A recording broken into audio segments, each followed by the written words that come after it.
નમસ્કાર દર્શક મિત્રો, i7 ન્યૂઝ ગુજરાતીની સાથે હું છું આપની સાથે પાયલ બામણી। તો જોઈએ આજના મહત્વના સમાચારમાં।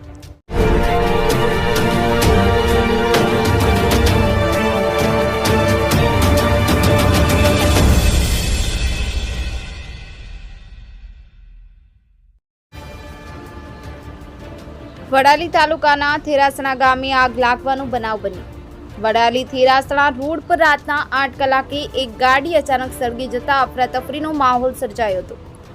વડાલી તાલુકાના થેરાસણા રોડ પર સાંજના સમયે પટેલ ભરતભાઈની ગાડી i20 માં અચાનક ખામી સર્જાતા આગ લાગી હતી।